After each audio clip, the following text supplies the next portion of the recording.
Break के बाद स्वागत है आपका। सुप्रीम कोर्ट के पूर्व प्रधानमंत्री राजीव गांधी के हत्यारे पेरारीवालन को 31 साल बाद रिहा करने का आदेश देने के बाद तमिलनाडु कांग्रेस आज चेन्नई में मौन रहकर विरोध प्रदर्शन करेगी। आपको बता दें कि पेरारीवालन की रिहाई से नया राजनीतिक विवाद खड़ा हो गया है। वहीं डीएमके सरकार ने इस फैसले को ऐतिहासिक बताते हुए इसे राज्य के अधिकारों की जीत बताया है। मुख्यमंत्री स्टालिन ने कहा कि बाकी 6 दोषियों की रिहाई के लिए सरकार कदम उठाएगी। दूसरी ओर कांग्रेस बटी हुई नजर आ रही है। कांग्रेस ने आरोप लगाया है कि बीजेपी दोषियों को घटिया राजनीति के लिए रिहा कर रही है। हालांकि गांधी परिवार ने इससे पहले कहा था कि उन्होंने राजीव गांधी के हत्यारे को माफ कर दिया है।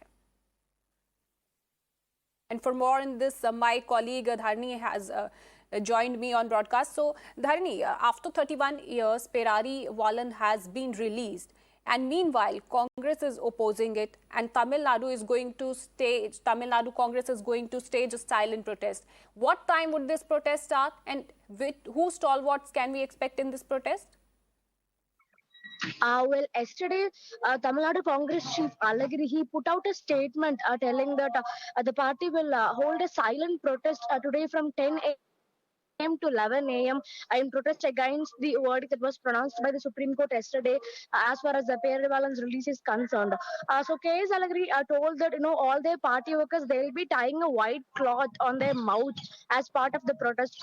So this protest, as I told, is going to happen between 10 a.m. and 11 a.m. across the state in various areas.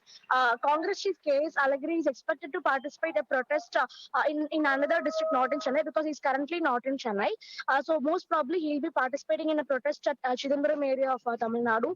So apart from the Congress party, almost all the political parties and all other political leaders, they seem to be in favor of God. Only the Congress is in opposition this verdict.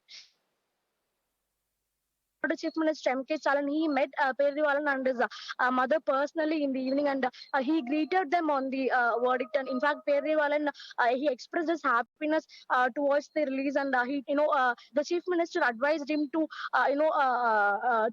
build a better future for himself in the upcoming days.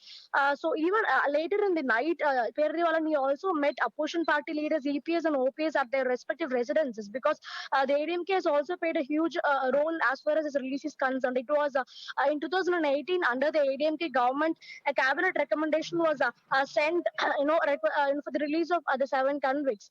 So as far as this case is concerned, this particular judgment by the Supreme Court, it might also pave way for the release of other 6 convicts in this case, because the cabinet recommendation was sent in 2018. It recommended the release of all the 7 convicts, not only Perarivalan. So it might pave way for the release of other 6 convicts also.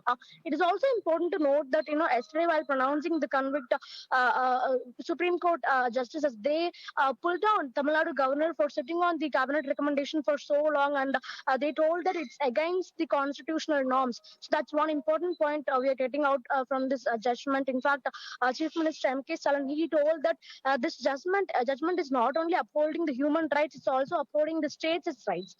So that's one important takeaway from this judgment. So as I told, apart from the Congress party, all other political parties in Tamil Nadu are for this judgment, and today the Congress party alone is going to hold a silent protest from 10 a.m. to 11 a.m.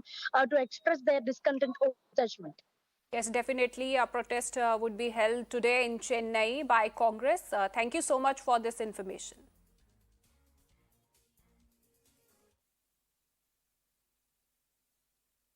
Miran now exclusively spoke to former CBI and lead investigator D.R. Karthikeyan, who led the probe into Rajiv Gandhi case. Karthikeyan shares the challenges he faced during the probe. Listen in. I must take you back to the day of the unfortunate dastardly assassination, 21st May 1991.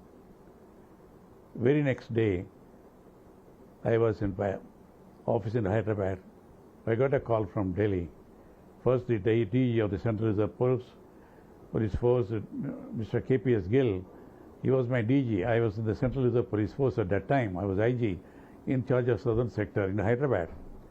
Followed by call from the then Director CBI. He said, it is